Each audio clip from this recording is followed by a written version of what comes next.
This episode of Dueling Ogres is brought to you by Amazon's Twitch Prime. Click on the link in the description below to enjoy a 30-day free trial of Amazon Prime with Twitch.tv features including a free subscription to your favorite streamer, member access to game content, exclusive emoticons, expanded chat color options, members-only Prime chat badges, and expanded storage for your own broadcasts.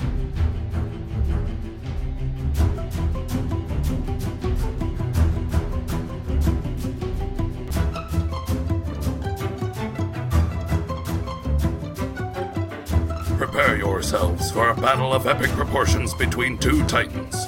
Feast upon their voices and revel in their words. This is Dueling Ogres.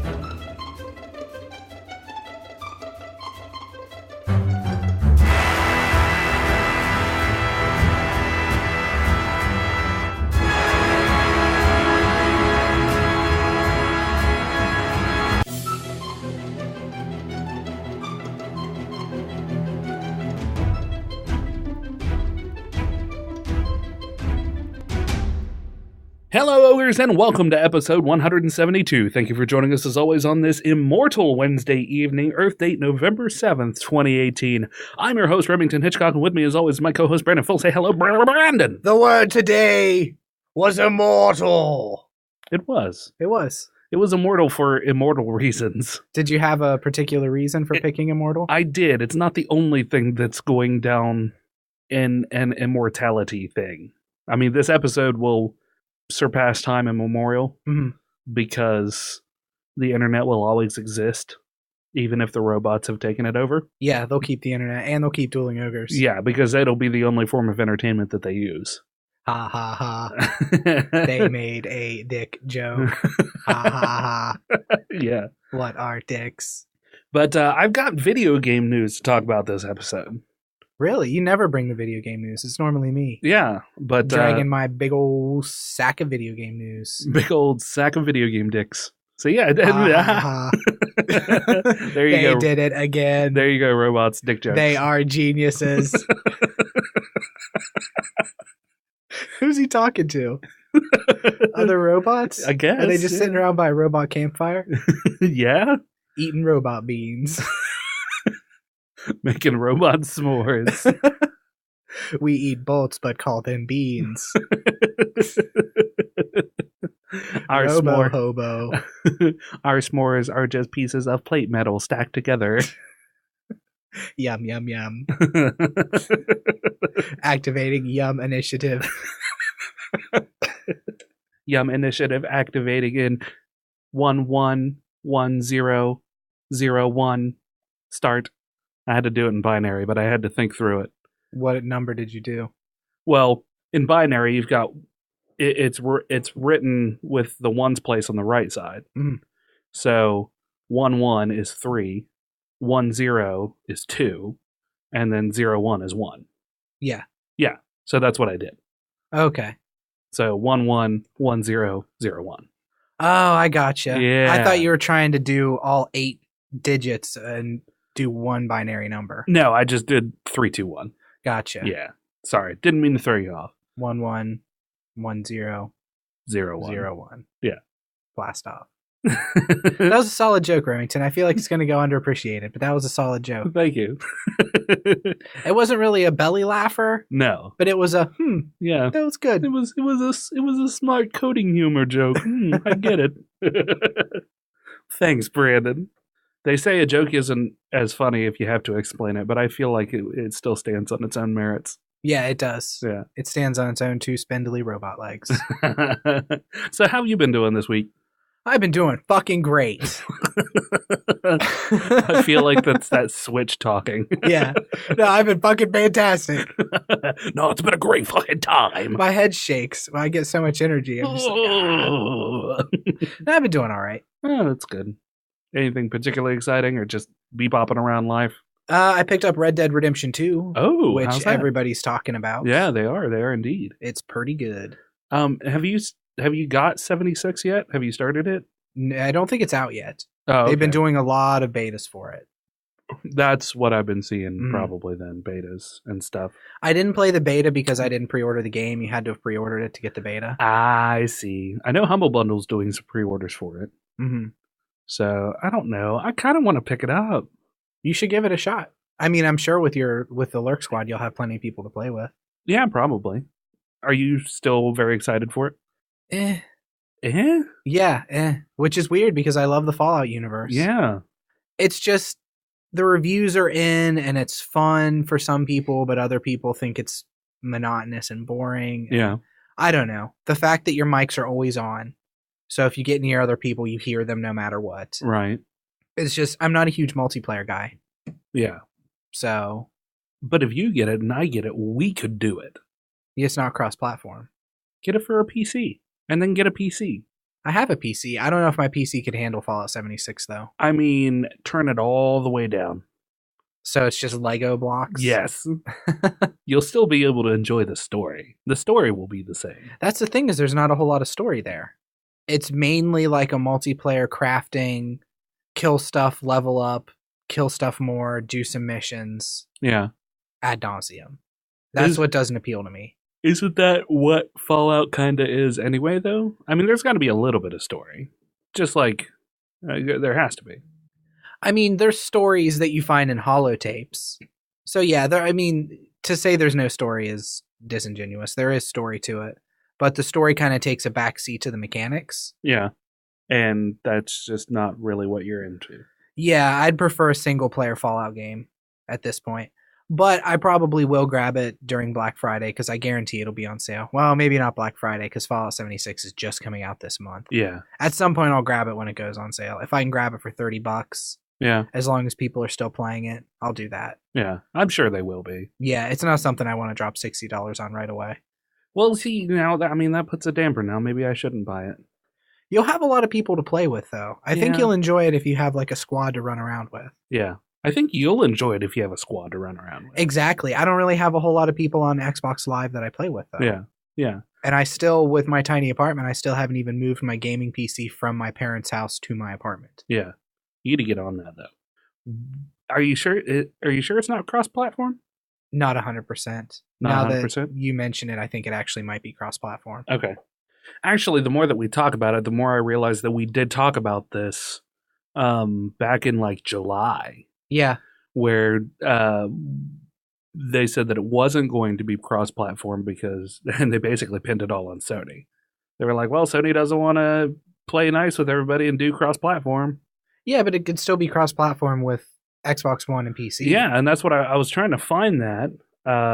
But Bethesda Vice President Pete Hines has retweeted in response to Sony enabling crossplay for Fortnite back in September that because he retweeted the news and put a clap emoji and said well done Sony. Yeah. That maybe 76 will be cross-platform, and he responded by saying, "Folks, chill. I work with a lot of devs and games for whom this is important going forward.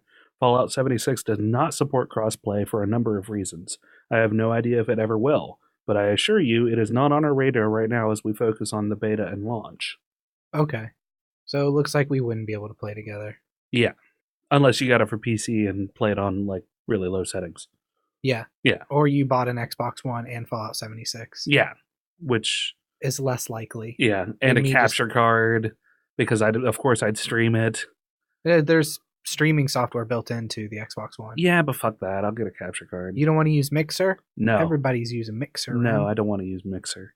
So yeah, I've been playing Red Dead Redemption, like I mentioned earlier before we went into Fallout 76. It's been pretty fun. Yeah.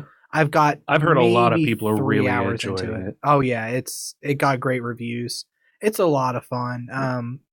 I'm having a hard time getting sucked into it. Oh really? Because my playtime is so limited. I get off work and I'll sit down to play and I'll be like, okay, I've got 2 hours I can play this game. Yeah. And it's so open world. There's so much to do that it's almost a little daunting. I see. Yeah. I remember playing, I think it was the first Red Dead. And I didn't get to play it as much as I wanted because at the time, I didn't own it. It was, I think it was Mike's copy, and he was playing it like constantly. So I would jump in every once in a while when he wasn't home and bebop around a little bit, but I never really got to fully enjoy it. But it was fun the little bit that I got to play. Yeah, I mean, it's Rockstar. Rockstar makes a good game. They make Yeah. Grand Theft Autos and all that. So Never been a big fan of the Grand Theft Autos personally, but I know that they're awesome games. yeah, So you get that only with the country flair, with the Western flair. like I've robbed a train already. I've chased down somebody and lassoed them, hogtied them, and put them on the back of my horse. Nice. I learned how to skin a deer. Yeah. So yeah, I mean, it goes pretty heavy into the Western tropes. All things that'll help you out in real life. Exactly. Apparently, to skin a deer, you just cut it down the center of the belly. Yeah. And then you're done. Yeah. After the apocalypse, you'll be able to take care of yourself, Brandon. I got it. Yeah. And we won't need to band together with other horrible humans. Nope. Just slitting deers down the belly. That's all you're gonna have to do. Is it deers? Is it deers or deer? I think it's still. Is it deer? Or is it deer? I think it's still just deer. It is, but it's funnier to say deers.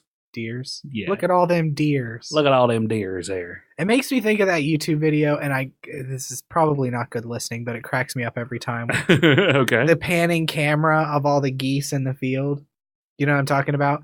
There's like a whole bunch of geese in a field, like a shit ton of them, and somebody's filming with them, and they're panning very slowly, and then the camera pans to the guy's like little 4-year-old daughter. Yeah. And she looks all excited at the camera and goes, "Look at all those chickens." I don't know. It melts my heart every time. That's cute, Brandon. You're cute. Yeah, it's a pretty cute video.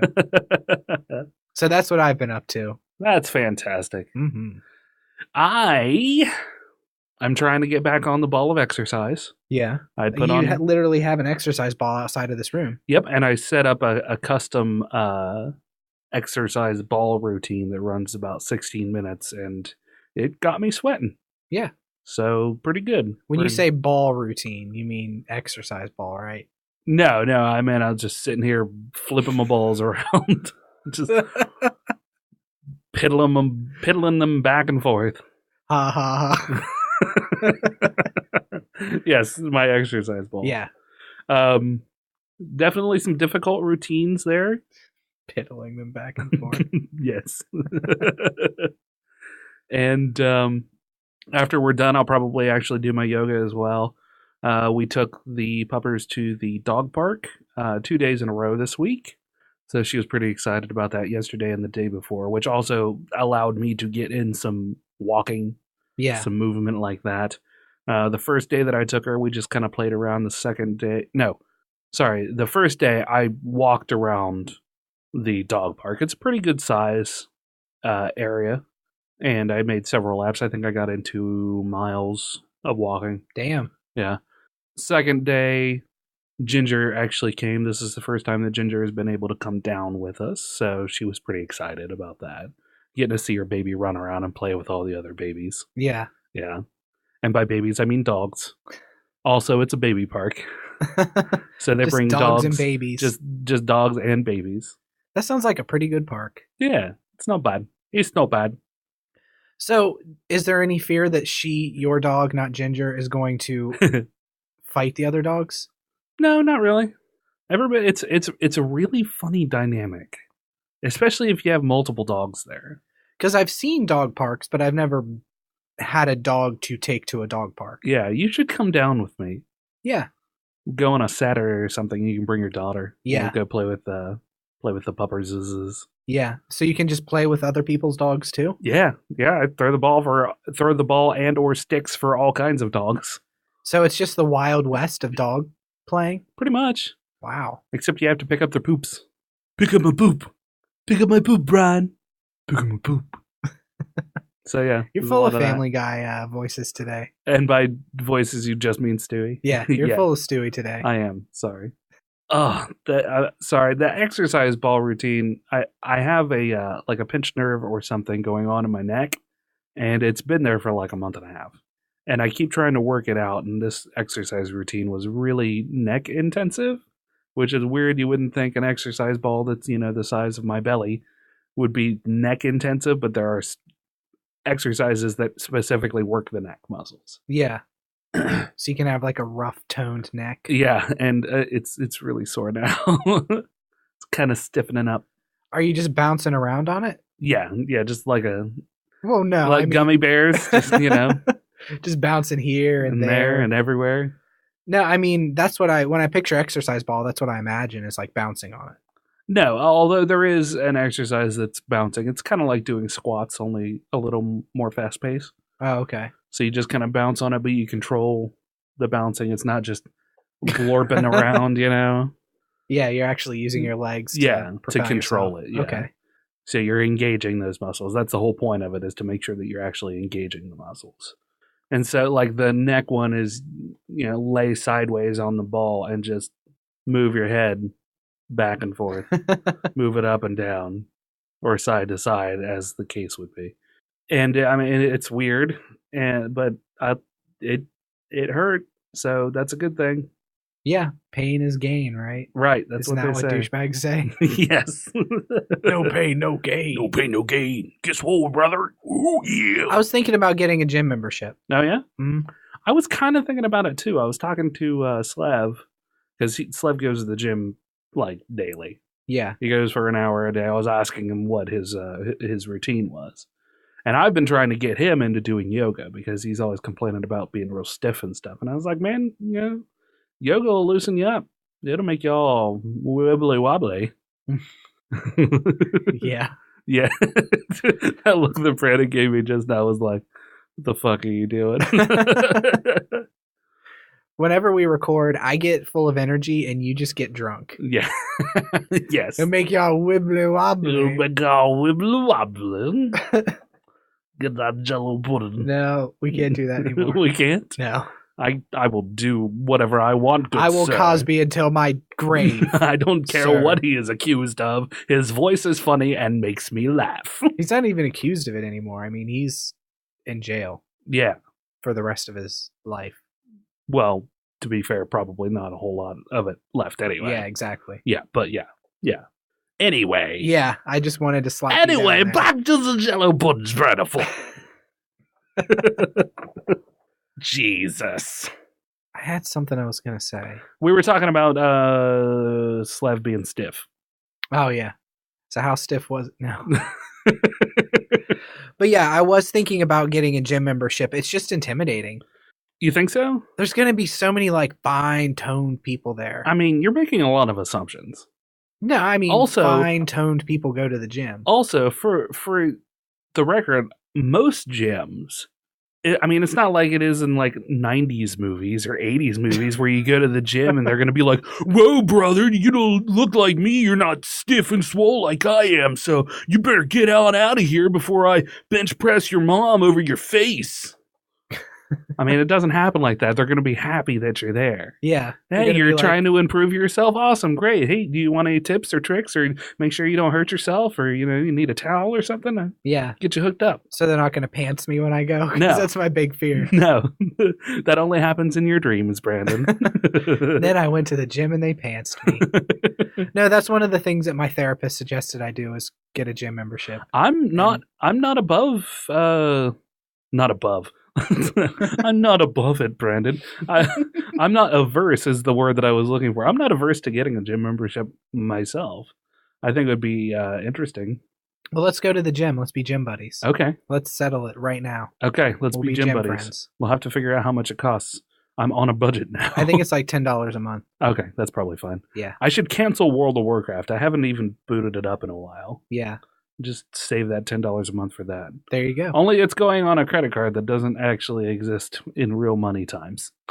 So I just pretend like, nothing matters. Yeah, credit cards are I'm just playing WoW for free. Credit cards are just free money. Yeah, exactly. That's how I live my life. Cancel it out, and then 7 years it drops off and goes to a collection agency, and that drops off another 7 years later, and that's how you avoid paying your credit cards, everybody. Just wait 14 years of constant harassing phone calls and just ignore it.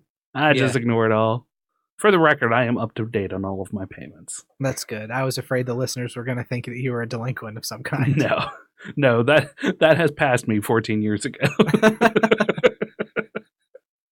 That Circuit City card will live in infamy. Did you have a Circuit City card? Yes, I did. All the way up to where they went bankrupt and closed all of their stores and sold all of their debt to some other debt collection agency, and then I had to wait another 7 years for it to drop off. I wasn't making that shit up. That's exactly what happens, people. Wow, I had no idea. I thought you were just pulling numbers out of your ass. Nope. I am not good with my money. Man, since living on my own, I've been fucking great with my money. Yeah, since having no job, I have been great with my money as well. I just don't spend anything. I don't leave the house. Don't buy anything. You guys have plenty of food here. I mean, you guys are stocked up to feed an army if you needed to. That's a whole lot of assumption. There's not as much food as you'd think. There used to be in your big freezer downstairs. Yeah. There's like a week's worth of meals. Mm-hmm. Yeah, I would say. A week or maybe 2 weeks of meals. That's still pretty good. Yeah, it's not bad. I'm not saying that I'm not stocked up on food, just not armies worth of stock. Small army? A militia? I mean, for a day. Yeah. Yeah. You are being so contrarian. I'm sorry. You put the Dueling and Dueling Ogres, Remington. Yeah. Do you want to do some stories now? Yeah, let's do it. I feel like we've kind of burnt this out. What are you bringing today? What are you bringing to the dueling table, the ogre table, the ogre slab, the slab of meats and grubs? You have gaming news, right? The grub slab. Yeah. So the grub slab. So I'm going to keep my gaming related news until you start your gaming news. Okay. So then we can go back and forth. Okay, sounds good. I have like 1 or 2 non-gaming stories. Okay. This is a callback to last week's episode. There is a Night of the Living Dead sequel being planned. Oh, yeah? Mm-hmm. There was already Dawn of the Dead. Right. And Night of the Living Dead Part 2. Right. Have both been released. But this is an original sequel written by George Romero and John Russo. Oh, really? Mm-hmm. Okay. That was written in the 70s. That is now being produced by Living Dead Media. Huh. Who owns Living Dead Media? Is it Russo or is it Romero? It's got to be Russo if we're going off of what you said about how he owns the Living Dead. Yeah. Yeah. And it's expected to be released sometime in 2019. Oh, interesting. So yeah, I mean, that's all the news there really is on that. It's a very short story. But I thought it was a neat callback considering we talked about zombies. Yeah, for sure. Last episode. You're much more of a horror movie fan than I am. Did you like the zombie movies, the Night of the Living Dead, the Of the Dead movies? Oh, I love Night of the Living Dead. Just the end where they shoot the guy. God, it's so good. I like how you kept that vague, and yet I know exactly what you're talking about. Yeah. Spoilers for a 45-year-old movie? 50-year-old movie. 50-year-old movie? I don't know. It came out in like the 50s, I think. Oh, really? No, it didn't come out. No, it wasn't the 50s. It was black and white. It was black and white, but I think that was a style choice. Oh, okay. And probably a money choice. Yeah. It was probably a lot easier to buy a black and white camera than it was a color camera at the time. Just give me the black and white camera, please. I can't afford anything else. No color for me. No, sir. I don't see color. Which was good because they had a black actor as the main character. That's right, yeah. Which was pretty cool for the time. Yeah. Progressive. Mm-hmm. But I would go see a Night of the Living Dead 2 movie. Yeah. Speaking of the 70s, did you know that there was a animated Star Trek series? Yes. Of the 70s? The only reason I know that is because of the Captain Kirk picture of him face-palming himself. Yeah. That is used, or not face-palming, where he's like, puts his hand over his mouth and fake shock. Yeah. You know what I'm talking about? Yeah, It's a meme format. Uh-huh. Yeah, that's how I was aware of it. Okay. So it was like, it's probably like Hanna-Barbera or something like that. CBS has owned Star Trek for like 1 million years, and I think that they were partnered with Hanna-Barbera or something like that. I mean, I may be 112% wrong, but... Yeah, more than likely. Yeah. Everybody on the internet, go look that up and tell me how wrong I am in the comments below. Make sure to like and subscribe. Ring that bell. That's right. And don't... Terry, I don't want you to look it up. I want somebody who hasn't commented to look it up. I believe in you. Tell me in the comments. Somebody who's never commented before? But who loves Star Trek. Yeah. Or Hanna-Barbera. I don't care which. Well, apparently there is a new project, an animated Star Trek series that's being developed by Mike McMahon. Okay. Who is one of the writers on Rick and Morty. And he is, it's apparently going to be a comedy. It will focus on the support crew working on one of the other Starfleet ships. So, like, not the Enterprise. That sounds pretty good, actually. Yeah, I think I'd watch that, and I'm not a Star Trek guy. This won't be McMahon's first trip where no man has gone before. He infamously started a Twitter account called The Next Generation _S8. It was at TNG _S8 on Twitter, where he came up with fake episodes for never aired lost seasons of Next Generation. The plot proved to be such a hit that McMahon eventually did an entire book on the topic called Star Trek The Next Generation Warped, an engaging guide to the never-aired 8th season. There's no time frame or anything on that, but here are a few of the tweets that he had tweeted out.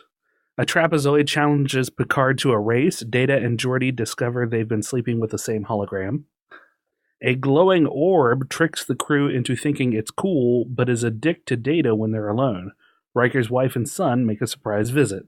Picard wants racist aliens to stop being so damn racist. Riker accidentally sells Data to a prostitute.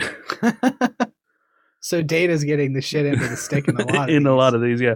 Picard wrestles with the ethical ramifications of altering a murderer's memories. Also, someone pooped on the holodeck and now it's ruined. So that's just a few of the selections from this Ars Technica article talking about it. Would you be in the holodeck 24/7 if there was one?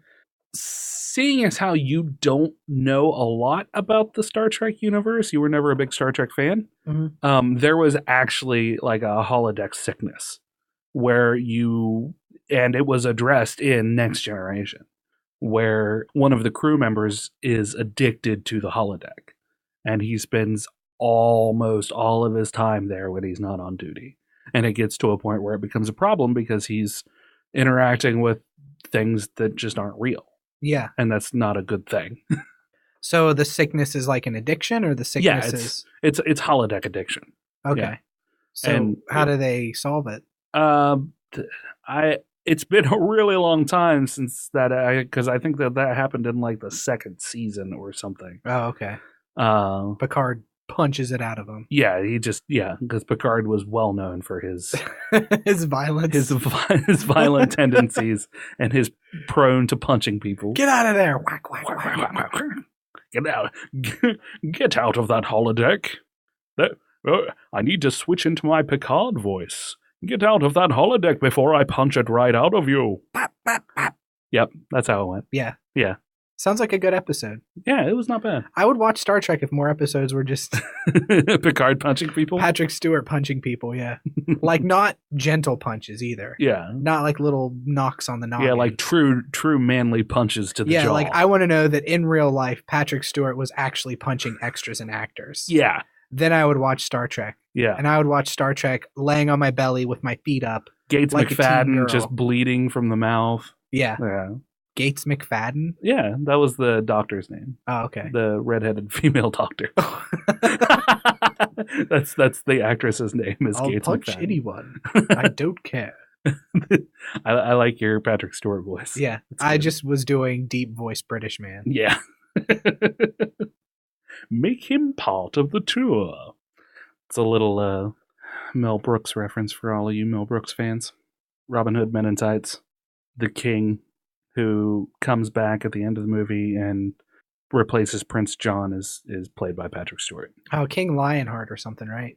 King Richard the Lionhearted? Yeah. Yeah. Yeah. And he comes back and he says, from now on, all toilets will be called John's. Take him away and make him part of the tour. Yeah. So that's how that goes. Man, I haven't seen Men in Tights in a while. Yeah. I think, going back to my question, though, I'm really of two minds on whether I would be in the holodeck all the time. Oh, really? I think Brandon from a few years ago would spend all of his time in the holodeck, and I would just waste away. Yeah. Now, I think I'm cognizant enough to realize that I just couldn't. Yeah. I think I've become an adult in the sense that I know that I would be aware, hey, you've been in the holodeck too long. You need to step outside. You need to be around reality for a while. Yeah. Yeah. As shitty as it may be. Right, right.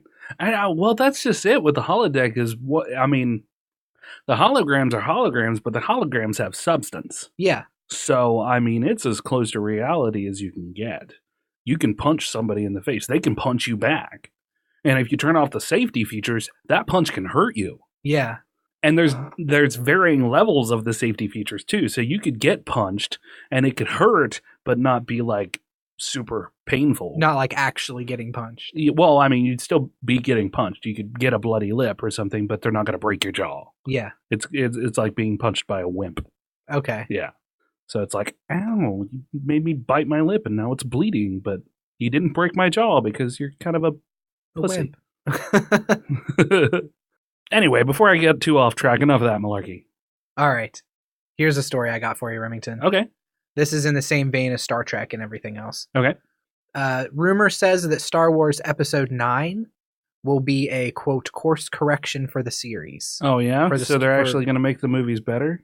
Yeah, apparently. They brought back J.J. Abrams for Episode 9. Yeah. Apparently, he is also shopping himself around to get his own franchise to latch onto, like Indiana Jones or Avatar, something along those lines. Okay. This is according to Variety, an insider at Variety. Okay.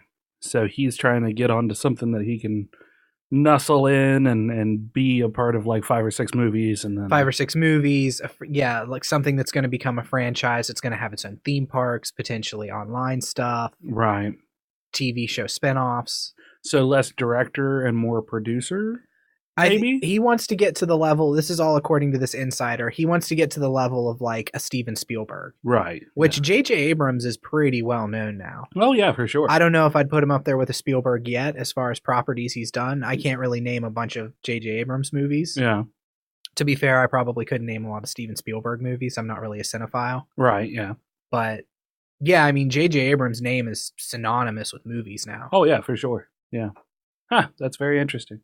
You haven't watched the Star Wars movie, so we can't talk about whether you think it needs a course correction or not. No, but from the vibe that I'm getting from the mini movies, I guess you could call them. Yeah. From the non-story movies. Like Rogue One and Solo. Yeah, like they canceled the Boba Fett film. Which is bullshit, come on. I mean, it is bullshit, but to be perfectly honest, I was surprised that they were talking about doing a Boba Fett movie. Oh, Boba Fett movie would have been so cool, though. I mean, I agree. I know you're a huge Fett fan. Yeah.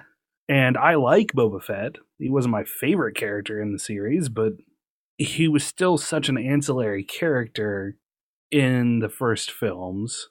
And in the other films, he was the product of clones. Yeah. Sort of. Yeah, what they did with his backstory was stupid. Yeah, right, yeah. And I can't even complain too much about not having a Boba Fett movie, though, because the Star Wars TV show that they're doing is the Mandalorian series. Yeah. Mm-hmm. So it follows a Mandalorian, which is what Boba Fett's armor was based off of anyway. Right, yeah.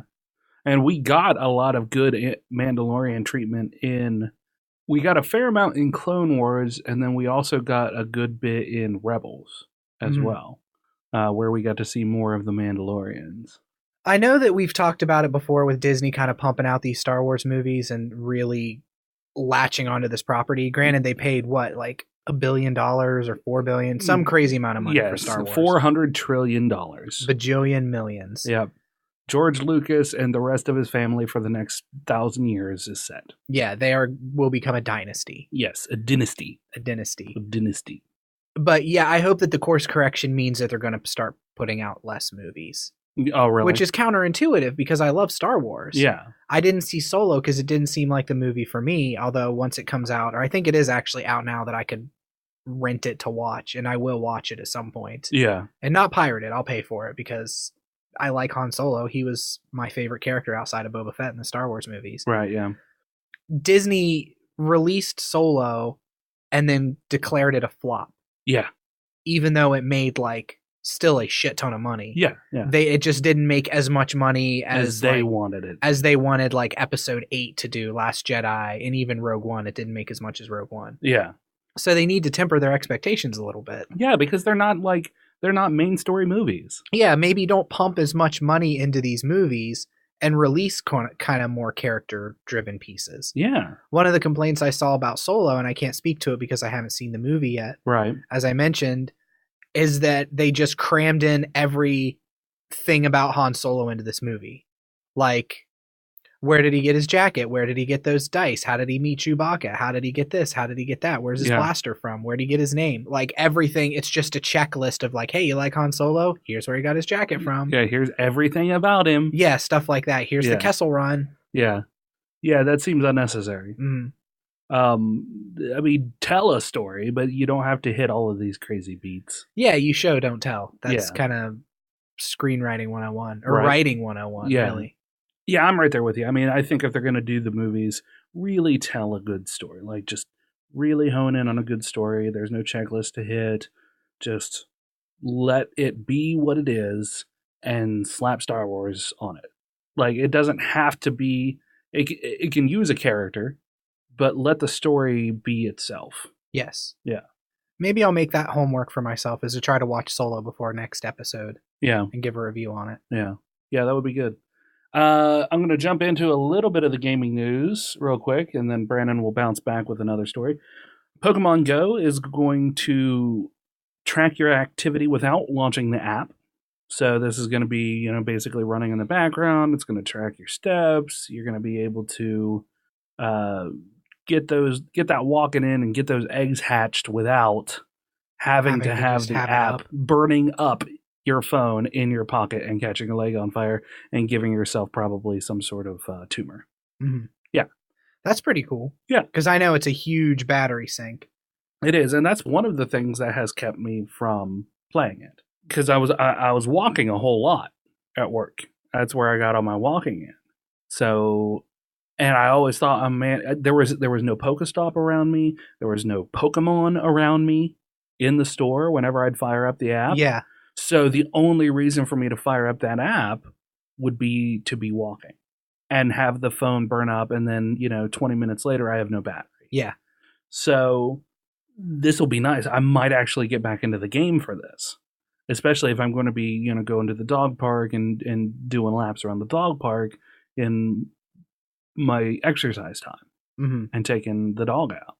The only other thing that I've really been wanting is the ability to battle my friends, which they still say is in the pipeline, but I want it. Yes. So that's the only thing that's really keeping me from throwing back into this game.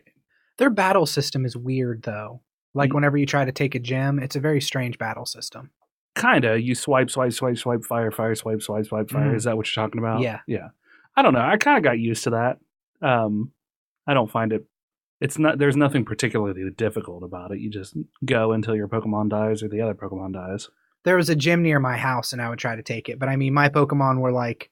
I think the highest level I had was like 140. Oh, yeah. And then the Pokemon in the gyms were like 800, thousands. 900, thousands. Yeah. Yeah. Yeah, I feel you. And that's the other thing is, being able to battle your friends and level up your Pokemon. Or be able to get candies from each other or whatever they do to actually level up your Pokemon. It's been so long that I don't even remember the mechanics on how to level your Pokemon up. You have to get candies and level them up that way. Yeah. And then use experience. And then you do that, but also just catching new ones. Like a lot of times the first one that you catch is a little higher in its power. Mm-hmm. And then any subsequent ones are a little lower. So like you catch just for instance, a Pikachu with a baseball hat. The first time you catch him, he might be, an 800 or something. And it's based on your level. Yeah. I did notice that. Yeah, so it's based on your level. You catch a 800 Pikachu with a hat. Well, the subsequent Pikachus with hats that you're going to catch are like 400 or 600 or 300. So their level is considerably lower than what it was before. Oh, okay. I didn't realize that they had that mechanic in place. Yeah, that seems to be what it is anyway. Okay. So, I mean, I could be wrong for all of you hardcore Pokemon Go players, but... You think this will get you back into the game then? I think that it'll at least make me fire up the app. But ultimately, I want to be able to battle my friends. Yeah. I want to be able to battle you. I want to be able to battle Ginger. I want to be able to go to the park and say, oh, hey, you got Pokemon Go going? Hey, you want to battle? Yeah. Turn on the AR. That would be cool. And actually watch each other battle each other in the middle of the dog park or something like that with the dogs running beside or in between us. And yeah. Hey, watch out for my Pikachu, you little shit. Bark? Bark? And then I still have more after this, but This is kind of general news. Microsoft is potentially bringing their all-you-can-play Game Pass subscription to PC. That would be neat. Yeah. So this was news that was weaned from the recent earnings call for Microsoft. Okay. And the CEO, Satya Nadella, mentioned offhandedly in a response to a question about cloud gaming that the increasing strength of the community around the Xbox brand is important to the community's bottom line, and that obviously bringing Game Pass to even the PC is going to be a big element of that. So it's just almost a in passing, yeah, this is kind of where we're wanting to take stuff. Mm-hmm. I could see you really taking advantage of Game Pass once it came out. Yeah, that's a definite possibility for sure. And this is an article from Ars Technica as well. The last one from Pokemon was from Engadget. I like to try and be a little clear on those. But this article goes on to say that it's not clear which PC games exactly would be included with such a subscription. Of course not, because it was a passing comment. Yeah. For years, Microsoft has been promoting its Play Anywhere initiative for games that you buy once and play across PC and console, though we have run into trouble with that compatibility and practical testing. On a PC, Game Pass will compete with existing subscriptions like Utomic. I've not heard of that one. Mm-hmm. Humble Monthly and the indie-focused Jump, all of which already provide unlimited access to anywhere from dozens to hundreds of games for a flat monthly fee. But Microsoft's tight relationships with its third-party publishers and direct control over the Windows platform as a whole might give its service a leg up. Launched in early 2017, the $10 a month Game Pass subscription on Xbox One gives players access to a shifting lineup that now includes more than 200 games from 11 studios. So that's really all it's an interesting thing. It's an interesting new snippet to discuss. What do you think? You primarily play your games on the Xbox. Has the Game Pass for the Xbox been something that you've considered? I've considered it whenever a couple new games have released, because whenever a first-party title releases on the Xbox, it's automatically put on Game Pass. Oh, really? Okay. So Sea of Thieves, when it was released, was on Game Pass. So if you paid the $10 a month for Game Pass, boom, you got Sea of Thieves. Whereas if you didn't, you had to pay $60 for it. Yeah. Same with State of Decay 2. Yeah. The problem is Microsoft doesn't have a lot of first-party titles coming out that really interest me in that value. Plus, I have such a huge backlog of games right now that I'm not really looking to add more games to my backlog through Game Pass. Sure, yeah. $10 a month, is that going to break me? No. But there's a lot of other things. Like we mentioned earlier, a gym membership is $10 a month. I can put that money, that expendable income elsewhere right now. Yeah, something that could better yourself as a living, breathing human being. Yeah, exactly. Right. But Game Pass is wildly popular. Yeah. And I think Game Pass coming to PC would be just as popular, especially if Microsoft gets some of those first-party titles and does the same thing where launch day, if you have Game Pass, you get the game. Yeah. Yeah, for sure. I mean, if it works the same as it does on Xbox, then there's no reason not to get it. I imagine it would if they call it Game Pass. I know that this was just a game passing comment. But if they call it Game Pass, it's going to work the same way, I would assume. Yeah. I would say as successful as you say that the Game Pass has been, that there would be no reason to change it otherwise. And they could tie achievements to it, which would be cool. Yeah, absolutely. I recently, popping back to Fortnite is now multi-platform across all 3 platforms. Yes. Major platforms. 4, actually. I think it's... Yeah, Switch also. Switch as well. And mobile. Yeah.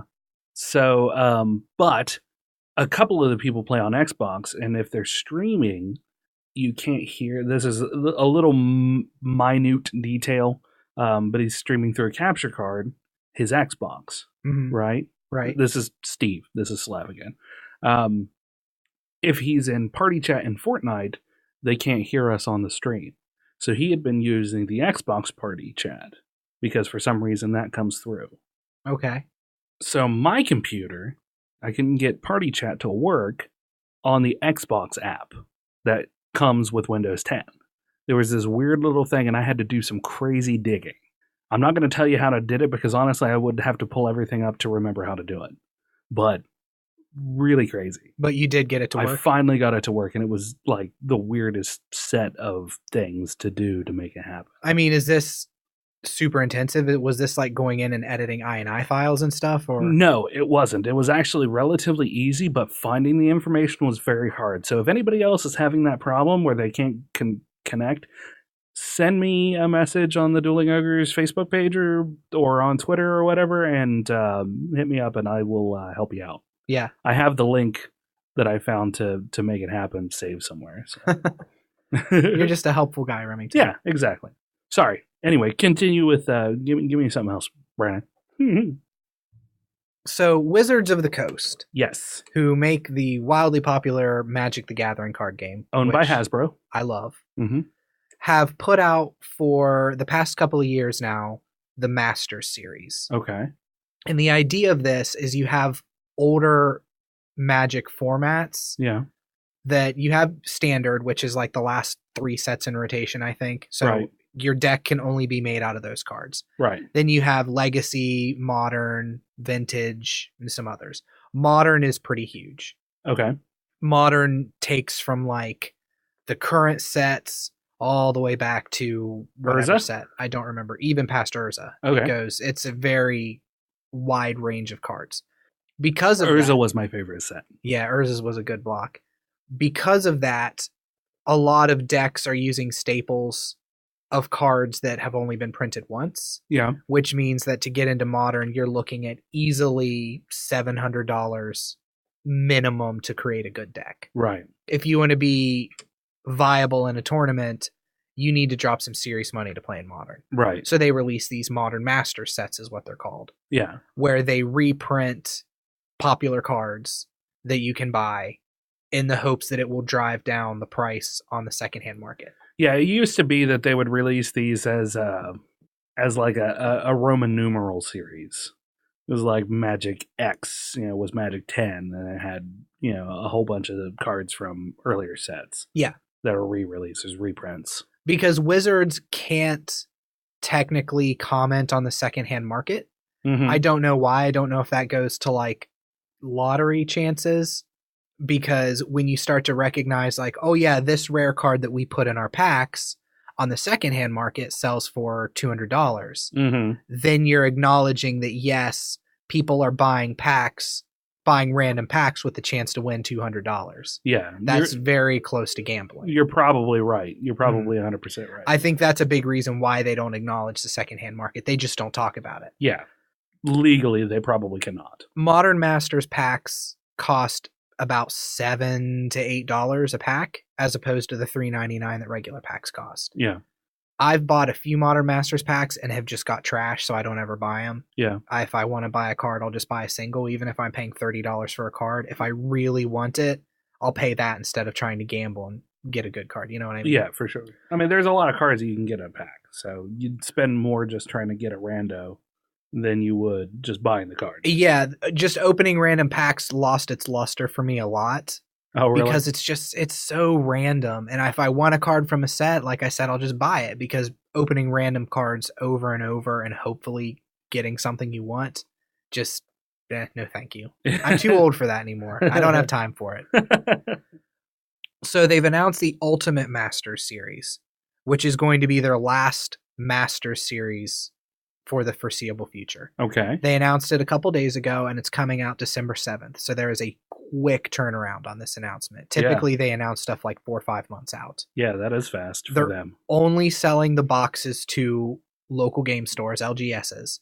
So you can't go to a big box store like Walmart and buy a box of Ultimate Masters. That's good. Yeah. Very You can good buy- for the small gaming community.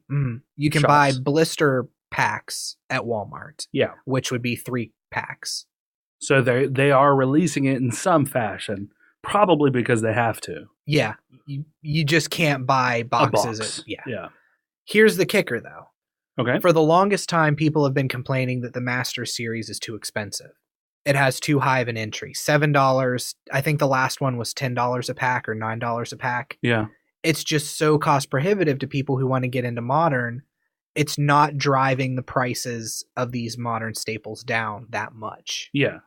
Wizards, again, can't comment on it, but that's partially why they're releasing these Master Series, is so you have a chance to get these expensive cards that have been out of rotation for forever. Yeah.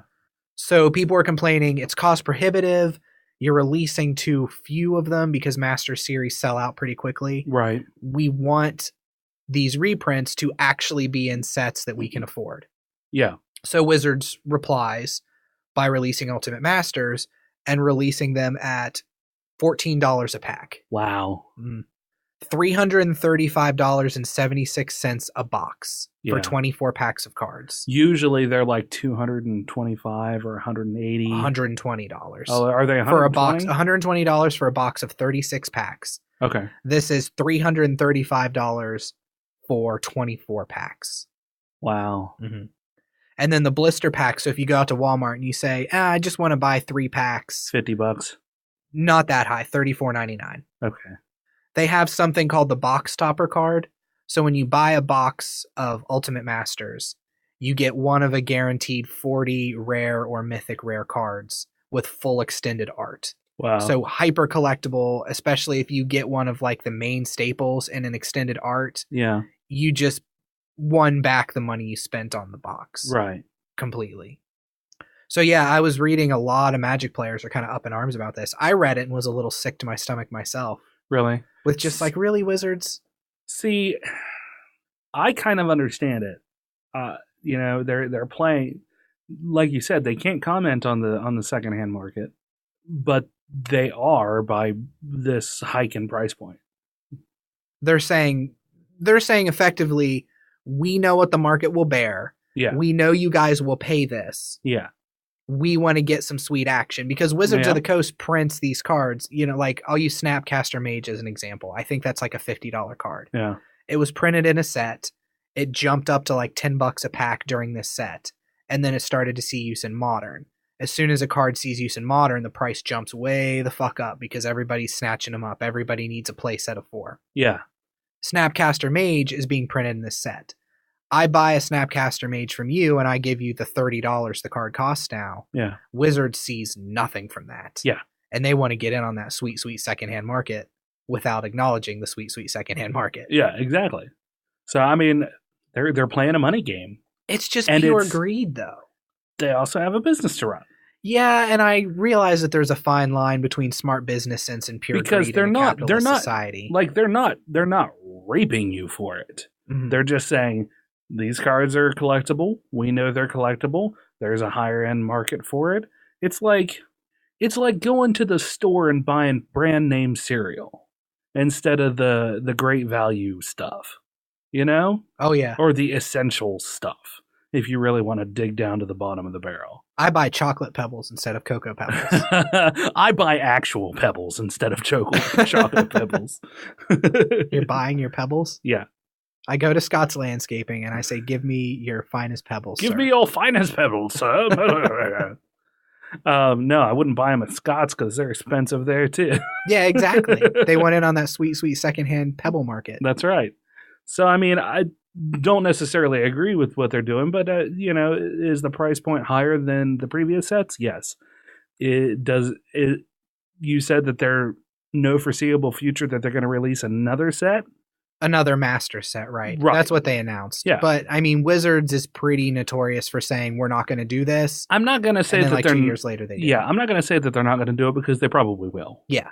But they also have to generate a little bit of hype because they're doing a price hike.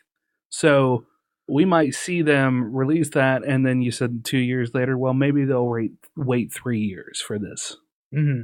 So I think that, is it a greed game? Yeah. Is it a business? Yeah. Is that what they're doing? They're just trying to make a little bit of extra scratch to make up for the fact that they're losing money on the secondhand market for these cards that are being traded back and forth for tens to hundreds of dollars. Yeah.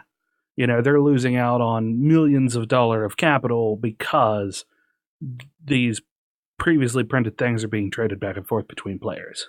Because the thing is, again, using Snapcaster Mage as an example, they could reprint Snapcaster Mage in a normal set, in a normal $3.99 a pack set. There's nothing stopping them from doing that, except knowing that they can wait and release it in a set like this, exactly, where people are going to keep buying. Yeah. Because, I can go out and buy a Snapcaster Mage, but where did that Snapcaster Mage come from? Somebody spent that initial money to buy packs of Ultimate Masters to open it for me to then be able to buy it. Yep. I get it. I understand. I understand it. I just don't like it. Yeah. I think it's a little icky. Yeah. Yeah. Especially at $14 a pack. $14. If you want to play a booster draft, I love booster drafting the Masters sets. Yeah. They're more expensive. Like the first one I did, I think was $25, $30 to do a draft when typically they're $15. Right.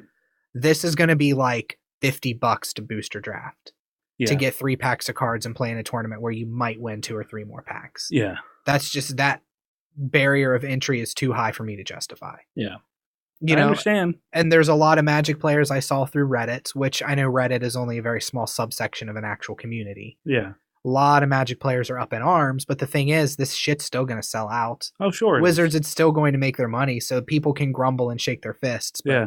Magic players are nothing if not. And on their end, it doesn't cost them any more to print this stuff than it does a normal pack of cards. Oh, yeah, absolutely not. So, I mean, it's all just extra capital. Yeah. That's all. Just doing the thing that keeps the little man down. You got another story? I do. So I wanted to talk about Twitch for a minute because TwitchCon happened a couple weeks ago. Okay. And we had a few people from Lurk Squad who went, and we had people talking about it, and some really interesting news came out of it, and I wanted to cover a little bit of it. So Twitch has and continues to grow both in viewership and in people who are streaming themselves. It's not, we've talked about this before, that it's not a super difficult thing to become an affiliate. There are communities out there that are kind of dedicated to becoming an affiliate. Affiliate doesn't mean that you're going to be famous. It just means that you might be able to make a little bit of extra scratch on the side if you're good enough to retain your viewership. Right. Twitch announced for its 1 million concurrent viewers at the TwitchCon in San Jose, which is up from 746,000 concurrent viewers last year. Damn. Yeah. It's a pretty reasonable or pretty sizable jump. Yep, absolutely. And because of this growth in viewership and this growth of basically, money that's transferring, because Twitch is owned by Amazon now. Yeah. And with an Amazon Prime membership, link in the description below. Plug. Plug it. I feel a little dirty about that one, but it's okay. Just slipped it in. It's fine. You can give a free subscription to once per month to your favorite channel. So you don't have to pay the $4.99 for a subscription to your favorite channel that you watch frequently. You can just use your Prime sub, as they call it. You also get games from your Twitch Prime membership that are just free for you to use. Oh, wow. Yeah. So if you have the Twitch, it's kind of like Steam, only you get these free games once a month, like 3 or 4 games through your Twitch Prime membership. Do you get to keep them, or is it like a rental? No, you get to keep them. Wow. Yeah, as long as your Twitch account is open.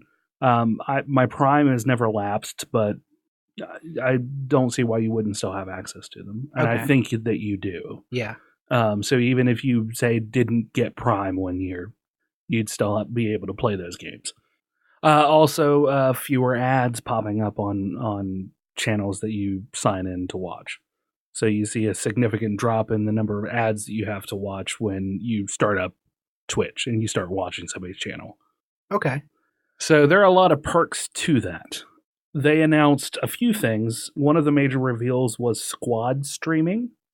So they're going to integrate the ability to watch multiple streamers playing the same game. So say if you, me, and a couple other people played 76 all together in a squad, and we were all streaming it, you'd be able to watch the action from each one in basically mini TVs, mini videos, and you'd be able to focus in on one if you wanted to just watch me play, or you just wanted to watch Brandon play for a little bit, and then you could pop back out, say Brandon dies, and we're just watching the action from another point of view.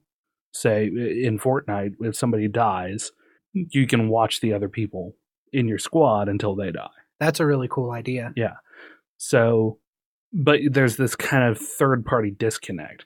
Well, with the squad option, you'll be able to just, if that person dies, you can switch over yourself to the next person that you want to watch. That way you're not at the mercy of who, for instance, say I die and I'm watching you, but they want to watch Jim Bob because Jim Bob's better Fortnite player than you are. Yeah, absolutely, Jim Bob is. Yeah. So they can just use this squad streaming feature and click over to Jim Bob and watch him instead, or watch all four at the same time. Yeah, I like this idea a lot. Yeah, it's a really, really, really cool idea. It's cool that they're focusing on making Twitch more interactive. Yeah. That seems to be the route that they're taking with it. Yeah, and the next major announcement continues with that theme.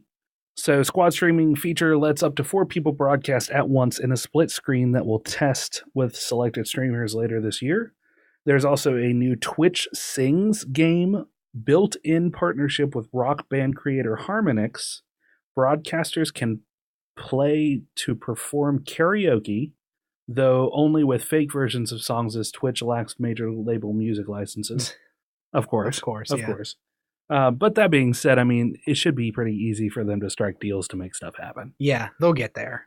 Because, I mean, Harmonix is, number one, they're a rock band creator. Mm-hmm. So, on top of that, having the backing of Amazon, which hosts a lot of these publishers in some way, shape, or form for music. Yeah. I mean, it's all this big tie-in. It's all this big conglomeration of things. Viewers can use the chat to request the next song and control the lights on this virtual karaoke stage.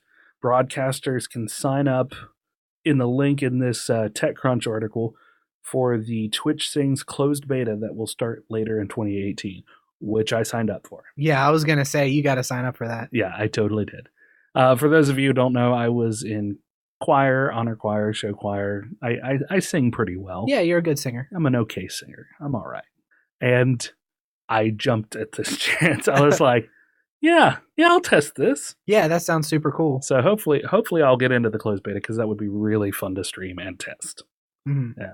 And this goes back to the interactive thing. You can let people come in and be interactive in your stream. It's just more pushing, because that's really what we're lacking in a lot of cases as streamers, is all of these quote unquote lurking communities or whatever, not to throw a sour note to my community, but lurking is fine, but it's always better to have somebody talking in your chat. Yeah. Interacting, conversing, doing something. And that's just the nature of it. That's what we all want. A lot of us are streaming not to be super famous or to be millionaires or anything. We just want to talk to people. Yeah, you just want that interaction. Exactly. And then Snapchat released an app for PC where you can use, it's called Snap Camera Desktop app, and an accompanying Twitch extension where streamers can use hotkeys to trigger different Snapchat lenses. So you can give yourself the obligatory dog ears, and you open your mouth and the little dog tongue flaps out. Yeah. That sort of thing. There are gaming-oriented ones like World of Warcraft where you look like Anduin from the Alliance, or Sylvanas Windrunner from the Horde, or different characters from League of Legends. You can put the little hat on. So you'll just have these filters on while you stream? Yeah, and your chat will be able to put in a command and switch it for you or do whatever. There's a lot of options for sure on it. So many programs and companies tied together. It's both great and intimidating at the same time. Yeah, for sure. To just watch everything kind of become this conglomeration. Mm-hmm. Some of the other announcements that were more minor announcements. More than 235,000 streamers now have the affiliate status and are earning money for their channels, while 6,800 have joined the partnership program, which is the one that's above affiliate. Mm-hmm. That's what Smokaloke is. Yeah. He's a partner. He got partner way early on. Twitch is revamping gear on Amazon, where streamers can show off products and earn affiliate fees, and are renaming it Amazon Blacksmith. That's a cool name. Yeah, I like it. Of course, we've been an Amazon affiliate for a while now, But I also have a gear on Amazon down at the bottom where I list some of the stuff that I use. Okay. If anybody was interested in buying it. I also have Terry and Steven's books on there as well as recommended reading. Yep. So you can go buy those. Yeah. And that's all part of my already tied in affiliate, which you're not supposed to talk about. Which is so weird to me still. Twitch's highlight editor can now stitch together multiple clips from across a broadcasting session. So you're no longer beholden to cutting one clip out of it. You can stitch a bunch of them together and just stitch together your highlights in your browser. That's neat. Yeah. New homepage sections will feature up-and-coming streamers, new partners and affiliates, or streamers to local viewers. So if you're in West Virginia and want to see your local people who are streaming, you'd be able to. I don't necessarily like that per se. That seems like an easy way to breed some stalkers. Yeah, some stalkers or some doxers and that sort of thing.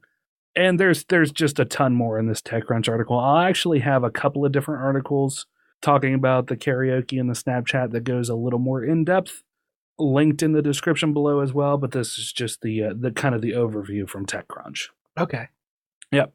Yeah, that all sounds really interesting. Yeah, I'm super. I mean, it's all looking really fun, and I think it's breathing a nice little bit of fresh air, and maybe being able to generate some more viewers for people. Yeah. Yeah, I'm excited for you, especially with as much as you've been using Twitch. Yeah. I mean, not just me in general as a streamer, but just people who enjoy watching streamers as well. Mm-hmm. Having a lot more interactivity, they also release some streamer specific things where you'll be able to actually right click on somebody's name or click on somebody's name and see how much they chat in different streams or how many times they've been banned from a place to see if they're kind of toxic, and you can just make a snap decision. I don't want this jerk making dick jokes in my chat, so yeah, click them out of there. Yep. Before they even get started. Yeah, that's really nice. If they've been banned from 20 different chats because they drop in and say, I want to lick your pee-pee, which I have seen. And it's just... Seriously? Yeah. Just somebody comes in and says, I want to lick your pee-pee. Weird little people. Yeah. And the only reason they're doing it is just to see how quickly you will ban them. Yeah, or to see a live person's reaction. Yeah. When one person is live on camera and then the other person is anonymous. Yeah. There's just so much control that the anonymous person can have. Yeah. It's ridiculous. But anyway, another little tidbit before I get off of this. Twitch users have gifted $9 million worth of subscriptions to fellow users in just 9 weeks. Wow. So you can actually gift a subscription to somebody. So if I say you're streaming and I'm watching you and I want to gift everybody in your chat a subscription to your channel, I can do that. That's really neat. So $5 a head, 30 people, $5 a head. Yeah. Just drop $60 and everybody has a subscription to your channel. So you said $9 million? $9 million in 9 weeks. weeks. Wow. Yeah. That's a lot of scratch. Yeah. Yeah. That's a lot of money that Twitch is making too. Yeah. Twitch and Amazon by extension. And the people who are doing it, because you get half of that. So you get $250 a head pretty much? Yep. As an affiliate, you get half of that. And then you get the bits. Bits is literally throwing pennies at people. Mm-hmm. So 1 bit is equal to 1 penny. Oh, okay. Yeah. So throw 100 bits at somebody and you've given them $1. And there's no cut of that. Amazon, Twitch don't get a cut of that. That's all your profit. I believe so, yes. Oh, okay. But it happens in a lot less frequent of you're still probably better off getting the subs.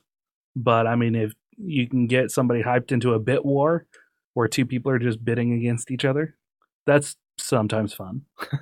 Yeah, I bet. I've been there and done that. Not on the receiving end, but on the giving end. Yeah. Because in a lot of people's at the top of their chat, it'll actually say who has the current highest monthly bits or all-time bits or weekly bits, and that can kind of encourage people. So just the other day, I took the number 1 spot on somebody's chat just because I could. Yeah. I was like, I've got 100 bits to beat this person out. I'm going to go ahead and throw that down. And then they threw down some more so they could retake the one spot. And they were like, please don't get in a biddy war with me because I'm out of bits now. And I was like, it's fine. I just wanted to put some pressure on you. So you didn't crush them? No. I just, that's exactly what I said. I just wanted to put some pressure on you. So yeah, it was my own way of being a little bit of a troll. Yeah. Yeah. But a friendly troll. That's a good troll. Yeah, exactly.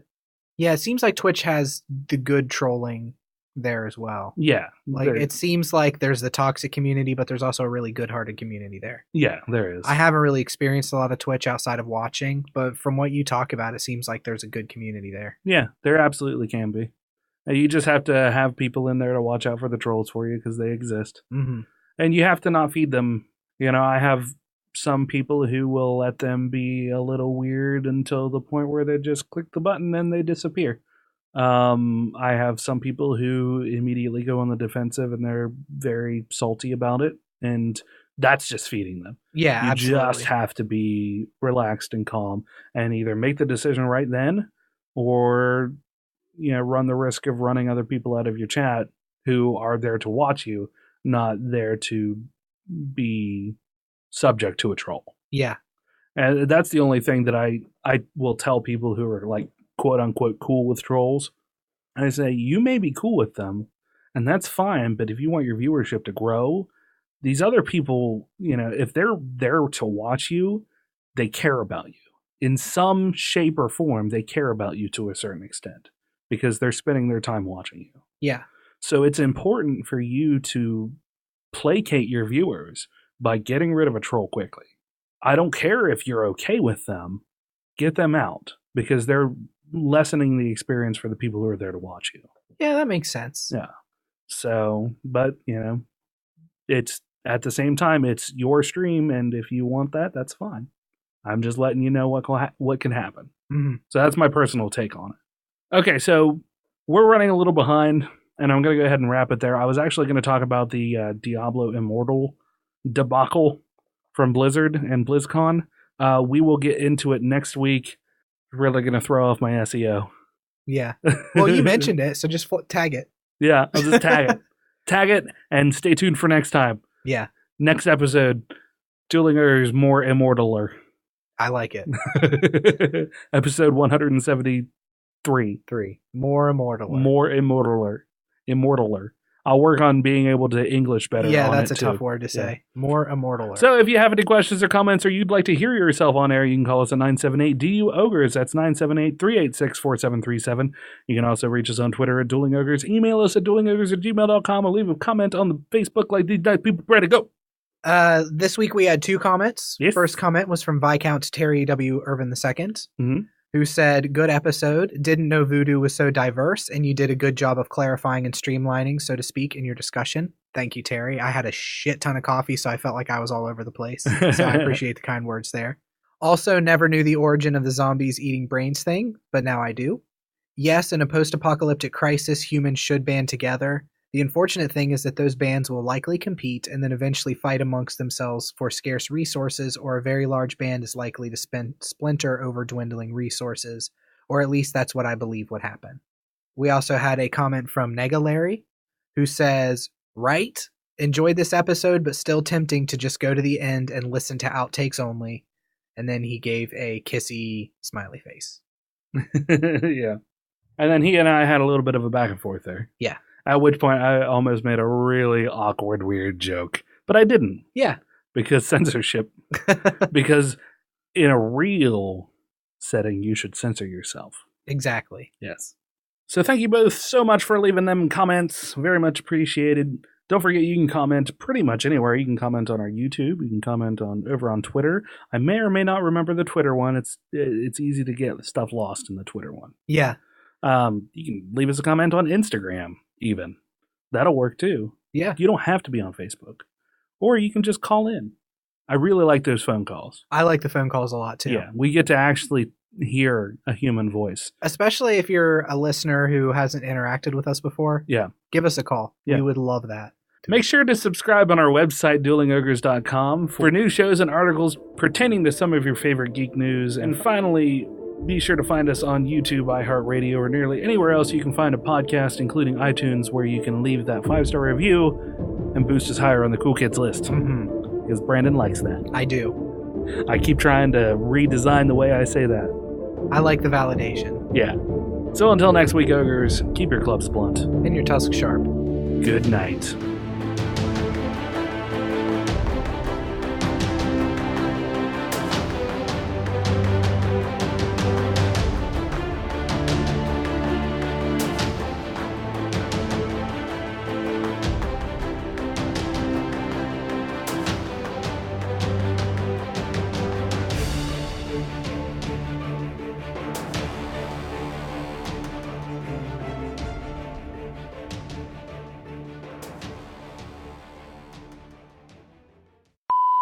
We did it.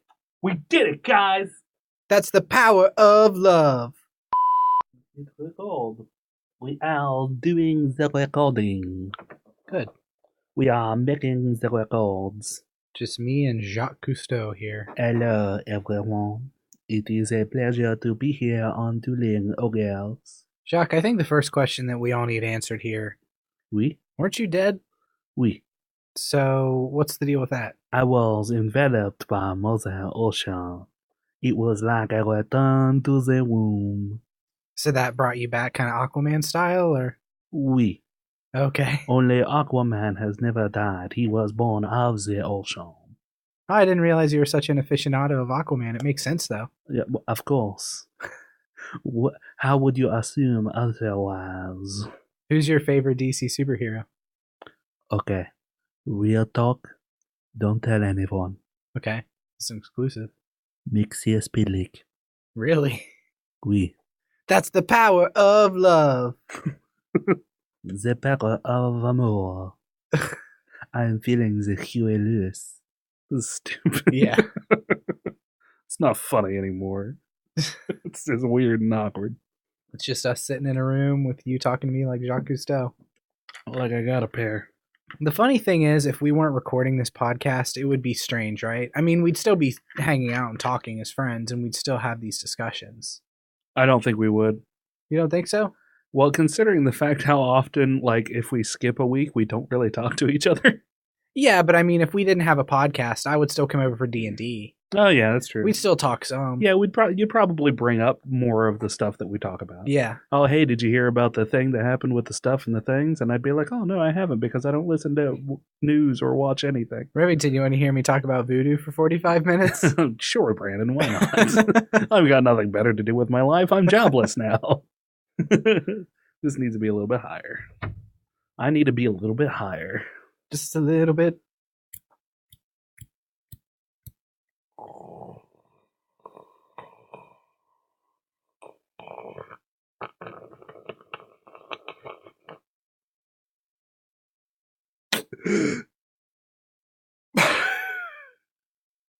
Was that a decent bong noise? That was pretty solid Foley work, yeah. Thanks. I'm not really spunking a bong, people. Yeah. This will be in the outtakes. But this is West Virginia where it's not legal. This should just be the episode. Yeah. No intro. No, nothing. Stories, just no. Jacques Cousteau, you pretending to smoke a bong. I haven't turned on my energy yet. Yeah. This is it. It's so funny the transformation that you go through too. Like you're this melange thing until I do the intro. And then you're like, okay, I just snorted a bunch of coke, it's time to go. I have to flip a switch sometimes. It's very funny how noticeable it is. Because, like, I can see the sleep and stuff in your eyes. You could take a nap right now. Absolutely, I could take a nap right now. And as soon as I go through the intro and I'm all focused and I go through that, I'm going to look back over and your eyes are going to be, like, wide awake and you're going to be ready to go. It's fucking weird. I don't think you people truly understand the transformation that happens. It is fucking weird. I'm like a really lame werewolf. Yeah. Oh, no. Podcast is starting. Lock me in a room. Hi, Rim. How's it going? All right. Let's do this. That was a joke that I'm glad that I didn't say. Yeah, I could see you were like, oh, can I? Nope.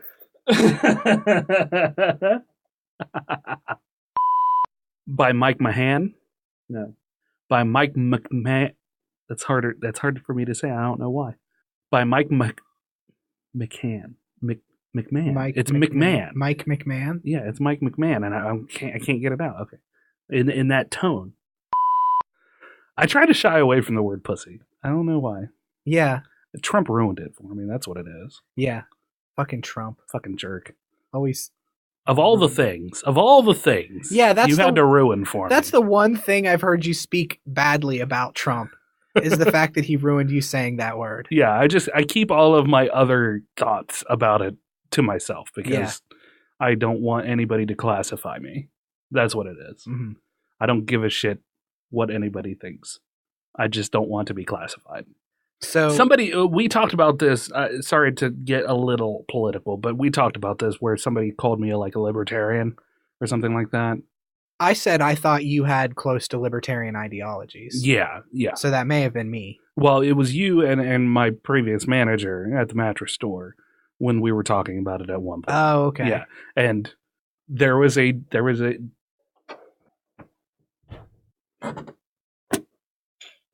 sure to get. But anyway, enough of that malarkey. Yeah, hard cut. Enough of that. Yeah. It's not like we just took a half-hour break or anything. Yeah, no. In the middle of a conversation. Yeah. That never happens to the Dueling Ogres. Literally what it's going to be, to peel back the curtain, is you so then my boss called me libertarian. Anyway, enough of that malarkey. I don't know. I truly don't remember where we left off because I feel like we had actually come to some sort of talk about it. What spawned that? You went into politics because Trump ruined the word pussy for you. Oh, yeah, that's right. Okay. Anyway, enough of that malarkey. Yeah. Let's go. You want to get a story or you want me to do another one? Which one did we just do? Night of the Living Dead. Night of the Living Dead. We've just done one story so far. No, and we did the Rick and Morty one. Oh, yeah, that's right. Yeah. Because that's what it led up to. We were talking about the holodeck. The holodeck. Yes. Yeah. It's like punching people like a pussy. Yeah. See, it's all coming back to me. I just need a little refresher. Yeah, a refresher on what you said half an hour ago. Yeah, because I have no concept of time or reasoning. Hold on. Make sure to subscribe on our YouTube. Make sure to subscribe on our our webtube. Our webtube. Make sure and subscribe on our webtube. Make sure to